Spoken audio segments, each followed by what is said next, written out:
আজকের এই বিশেষ আলোচনায় স্বাগত জানাচ্ছি। আজ আমরা প্রারম্ভিক শিশু শিক্ষার একেবারে মূল নকশা বা ব্লুপ্রিন্ট নিয়ে কথা বলবো। এটা কিন্তু শিশুদের শুধু অ আ ক খ বা বর্ণমালা শেখানোর কোনো সাধারণ বিষয় নয়, বরং বলা যায় এটা হলো মানব মস্তিষ্কের আক্ষরিক অর্থে ওয়্যারিং বা সংযোগ স্থাপনের মূল কাজ।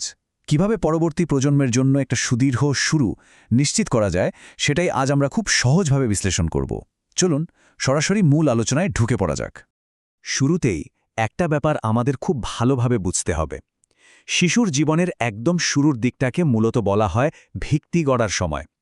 এটা এমন একটা অত্যন্ত গুরুত্বপূর্ণ সময় যা ভবিষ্যৎ শেখার ক্ষমতা, আচরণ আর জ্ঞানীয় চিন্তাভাবনার গতিপথ একেবারে স্থায়ীভাবে ঠিক করে দেয়। একটু ভেবে দেখুন তো, কোনো বিশাল বিল্ডিংয়ের ভিত যদি নড়বড়ে হয়, পরে কি সেটা ঠিক করা যায়? প্রায় অসম্ভব, তাই না? ঠিক একইভাবে জীবনের শুরুতে এই ভিত্তি গড়ার সময়টা ঠিকমতো কাজে না লাগালে পরে সেই ঘাটতি পূরণ করা ভীষণ কঠিন। আর এই বিষয়টা স্বাভাবিকভাবেই মনে একটা দারুণ প্রশ্ন জাগিয়ে তোলে। এই ভিত্তি গড়ার সময়টা আসলে ঠিক কতটা সহায়ক? আরও নির্দিষ্ট করে বললে, এই ভীষণ গুরুত্বপূর্ণ শুরুর বছরগুলোতে শিশুর ভেতরে ঠিক কি তৈরি হচ্ছে। চলুন বিষয়টার একদম গভীরে গিয়ে ধাপে ধাপে বিশ্লেষণ করি। ১ নম্বর স্তম্ভ। ঠিক এই সময়টায় শিশুর মস্তিষ্কের বৃদ্ধি জীবনের যে কোনো সময়ের চেয়ে সবচেয়ে দ্রুত গতিতে হয়। শুনলে হয়তো অবাক হবেন, এই সময় শিশুর মস্তিষ্কে প্রতি সেকেন্ডে ১০ লক্ষেরও বেশি নতুন স্নায়বিক সংযোগ বা নিউরাল কানেকশন তৈরি হয়। এই অবিশ্বাস্য গতির কারণেই কিন্তু শিশুদের পক্ষে খুব দ্রুত নতুন শব্দ, বিভিন্ন ধারণা, চারপাশের রং আর সংখ্যা চট করে শিখে নেওয়া এতটা সহজ হয়ে যায়। চারপাশের পরিবেশ থেকে তারা একটা স্পঞ্জের মতো ক্রমাগত সব তথ্য শুষে নিতে থাকে। ২ নম্বর স্তম্ভ। এবার চলুন দেখি কিভাবে এই দ্রুত বেড়ে ওঠা মস্তিষ্ক একটু একটু করে ভাষার জটিল কাঠামো তৈরি করে। এই পর্যায়ে ভাষা আর যোগাযোগ দক্ষতায় এক বিশাল লাভ দেখা যায়। শিশুরা একই সাথে কথা বলতে শেখে আর অন্যদের কথা বোঝার জন্য মন দিয়ে শোনে। খেয়াল করে দেখবেন যে শিশুটি কিছুদিন আগেও শুধু আধো আধো কথা বলতো, সে হঠাৎ করে নিজের পছন্দের খেলনাটা আদায় করার জন্য বেশ গুছিয়ে পুরো বাক্য বলতে শুরু করেছে। মানে তাদের মস্তিষ্ক প্রতিনিয়ত ভাষার একটা জটিল কোড ডিকোড করে চলেছে। ৩ নম্বর স্তম্ভ। এই তৃতীয় স্তম্ভটি আমাদের মনোযোগ শিশুর ভেতরের মনোজগৎ থেকে সরিয়ে বাইরের দুনিয়ার দিকে নিয়ে যায়। এখানকার সবচেয়ে গুরুত্বপূর্ণ পয়েন্ট হল, এই পর্যায়টি শিশুদের অত্যন্ত প্রয়োজনীয় সামাজিক আর নৈতিক শিক্ষা দেয়। অন্য শিশুদের সাথে বন্ধু বানানো, নিজের জিনিস শেয়ার করা, সমাজের নিয়মকানুন মেনে চলা, এই ধরনের আজীবনের অভ্যাসগুলো কিন্তু ঠিক এই সময় শক্তভাবে গড়ে ওঠে। যে শিশু আজ খেলার মাঠে নিজের খেলনা ভাগ করে নিতে শিখছে, সেই ভবিষ্যতে একজন দায়িত্বশীল মানুষ হিসাবে গড়ে উঠবে, তাই না? ৪ নম্বর স্তম্ভ। এই ধাপে আমরা দেখব এতক্ষণ ধরে শেখা দক্ষতাগুলো কিভাবে বাস্তবে প্রয়োগ করা হয়।